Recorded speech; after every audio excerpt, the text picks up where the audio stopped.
Good evening. 3 rounds of ice and snow. Now, widespread flooding. Today, Governor Beshear declared a state of emergency again.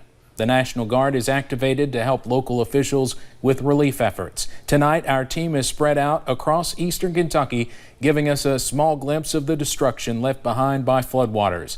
Some homes were flooded, mudslides are threatening others, and even schools were caught in the crosshairs of Mother Nature.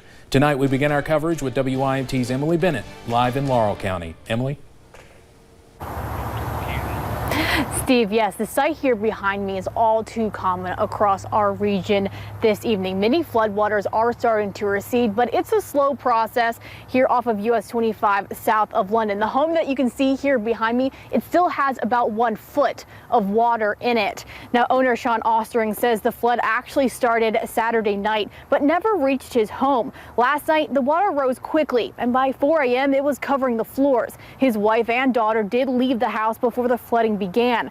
Right now, the water is about 5 feet deep in his backyard. Ostering says he's only lived here for 4 years, but neighbors say it has not flooded this bad since 1985. He believes everything inside is a complete loss. It's a devastating. It just hurts because we put so much work into it.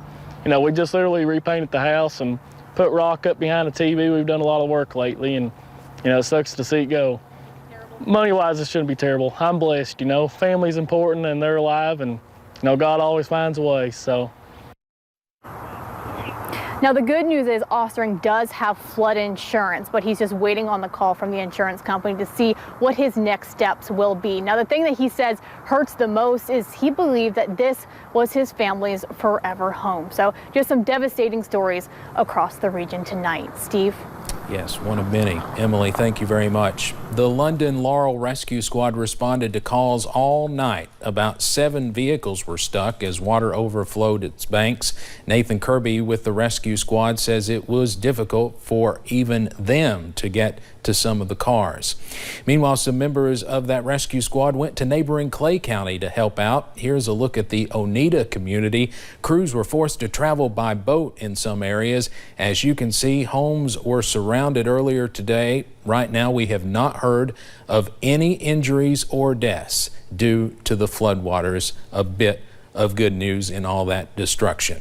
Well, this afternoon, the North Fork of the Kentucky River crested around 25 feet. This is a look at downtown Hazard a little earlier. The river crested about 1 foot short of last year's crest when several businesses were damaged. Our Dakota Makris is live in downtown Hazard. He also spoke to a Perry County woman whose home was damaged by a falling tree. Dakota?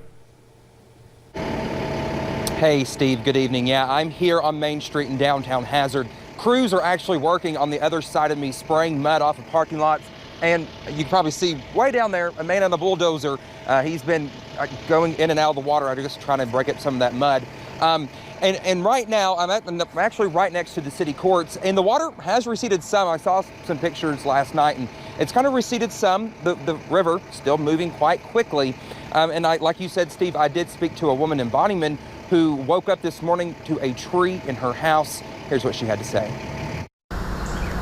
This is Sherry Young. Devastating. Around 2 o'clock Monday morning, a tree slid down a hillside and crashed into her home. I heard a crash, and the ceiling and everything started caving in. Now tree limbs and branches sit on her roof, electrical wires knocked down. Put your life savings in, and you know it's destroyed. But I know there's people more shaken than I am. Telling me she moved into her home in 2016, but the walls holding a lifetime of memories. Shocked and devastated. You know, you don't know which way to go. As she starts to clean up the mess, Trying to reach out to find where I can get help. To at least repair the damage so I can get back in the home.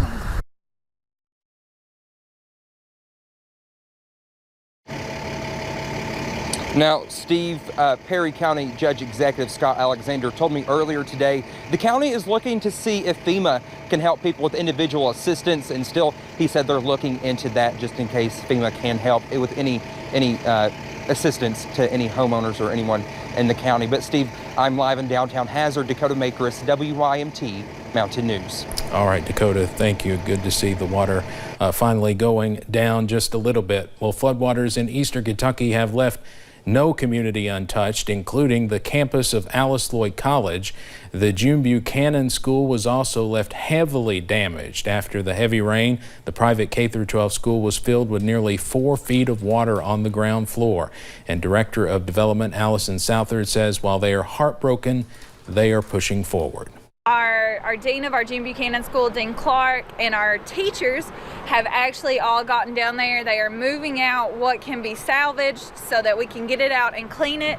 And we're actually moving into the campus center, the Perry Campus Center here on campus. And hopefully as soon as Monday, we will begin classes in the campus center. Southard says the damage includes a recently renovated auditorium that the school spent nearly $500,000 on last summer. Now let's go to Breathitt County. Rescue crews rushed to save people near Riverside Christian School. School administrators there tell us 3 homes, several apartments, cars, and the first floor of the school were destroyed. Right now, there is no estimate on how much it will cost to fix the school. Well, in eastern Kentucky, we know all too well how neighbors look out for each other. This picture was shared on the City of Warfield's Facebook page. This is in Martin County. You can probably see there a man walking across the bridge to give a family medicine who found themselves stranded by floodwaters. As many people deal with the aftermath of the weekend's heavy rain, Chief Meteorologist Paige Noel is tracking this week's forecast with some much better news. Paige? Steve, it seems like the entire month of February was just busy here in the Weather Center. Yes, we are going to see some better weather as we head into the next week. Let's recap what happened this past weekend. 72-hour rainfall totals. We saw more than 5 inches throughout much of Kentucky and much of eastern Kentucky. Overall, we saw about 3 to close to 6 inches over a 72-hour time frame. Looking at those active alerts, of course, we still have flood warnings in effect, especially for those rivers. Those are going to stay in effect as we head at least into the next couple of days as those rivers continue to recede. Of course, we still have major flood stage in parts of the Kentucky River. Red River, the South Fork of the Kentucky River in Boonville, broke its record that was set back in 1957. Moderate flood stage for the Licking River, Leviza Fork, Tug Fork, North Fork of the Kentucky River in Jackson is in moderate flood stage. All of these are at current and should be really close to crest. And then you see some areas in the minor flood stage, Cumberland River, Leviza Fork, and Pikeville, and of course North Fork of the Kentucky River. So these will continue to go down heading into the next couple of days. But yes, sunshine, drier weather, high pressure is all going to be moving into the mountains as we head into this week. I'll look at that 7-day forecast coming up. Paige, thank you. Major flooding made roads into Clay City and Powell County nearly impassable. Take a look at this drone video from Powell County. So far, firefighters tell us they've rescued about 24 people from homes surrounded by water. The 911 director told us the last time they had a flood that was this bad was way back in 1978. The impact of this flooding is going to be felt for a long time. WYMT's Madison program continues our coverage in hard-hit Breathitt County. Cars underwater and roads impassable. I watched it coming up and it got to about 3 foot from the bottom. I said, heck with this. I said, I'll get out of here while I'm getting out while I can. Donnie Benton has lived in Breathitt County for nearly 20 years. I've never seen this happen over here. As far as I've seen the water come up is on the back street. That's it. And that's all further I've seen it. I ain't never seen it up in all these yards or around the houses like this. His story similar to many across the region as rising waters overnight Sunday shocked many as they awoke Monday morning. They lost just about everything they had. It's just so sad and everything. People's dealing with the COVID, the virus, and the snow, and then now it's just flooding, and now it's taking homes, and people just don't know what to do anymore. They don't know their next step. City of Jackson Mayor Laura Thomas says crews across the area continue to work to ensure people's safety, but her plea is to call for help if you find yourself in a similar situation. And don't wait until the last minute. Like if you wait to call for help, then it could be the emergency rescue people can't even get to you. As people like Benton just wait. I'm gonna wait till the water goes back down, see what it's destroyed in the house, and see what I can do about fixing it back up. That's all I can do. Until the water goes down to get a look at the damage left behind. In Breathitt County, Madison Pergram, WYMT Mountain News. Mayor Thomas says so far she's heard of no injuries or deaths in the area, and she also says a boil water advisory is in effect for people in that area. Now here's a look at nearby Owsley County from the air. The Boonville mayor tells us all roads getting in and out of the city are blocked. He is urging everyone to stay off the roads until they assess the extent of the damage. That area hit very hard. Even hours after the rain stopped, many neighborhoods are still underwater. In Estill County, officials tell us in some areas the water is still rising. They have so many roads underwater that emergency management has run out of barricades to block them off. Rushing water led to some dramatic rescues in Magoffin County. First responders saved people from homes and even a nursing home. WYMT's Buddy Forbes gives us a glimpse of the impact there. Many feel like they are treading water. Started out kind of slow. We just kind of watched it just gently, gradually raise, and then all of a sudden it just hit us. After a sudden storm came on the heels of previous winter weather that hit Magoffin County. It's going to be a hardship on the city of Syersville and the county to really get back on our feet with all the devastation that we've had in the last 2 or 3 weeks. Sending rescue crews back into communities as the water levels rose Sunday night. All of our rescue crews, fire department, police department, everybody's done a great job, and it's just, but they are wore out, but we appreciate them very much. For some of those first responders, like Salyersville Fire Chief Paul Howard, it has been a long 24 hours. As he worked to restore his business Monday after rescuing his neighbors all night. We've been all morning, all day, cleaning, trying to get it back in shape.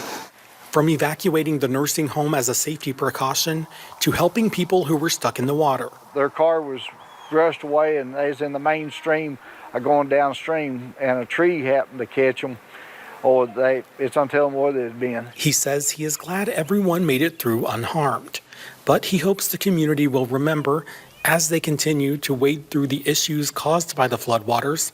When you get out there and go through water, it endangers our life along with your life, because when you get stranded, we're here to try to help you. That they are all in this together. In Magoffin County, Buddy Forbes, WYMT Mountain News. Officials say cleanup for other parts of the county will likely be more time-consuming since some roadways were hit hard. A curfew is now in effect for the city of Beattyville in Lee County, another very hard-hit town. City officials say that will last through tomorrow morning. Right now, only emergency personnel are allowed within the city limits. You can see why in this video. Downtown literally underwater. And as the water rose, emergency crews also had to act quickly to save vaccine doses. That's after the health department lost power. Governor Beshear even shared the efforts of crews to go by boat to save those valuable shots.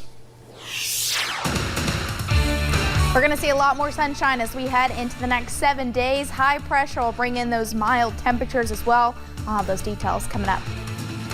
And our flood coverage continues in downtown Paintsville, where it looked more like a river than a city. The WYMT News app offers alerts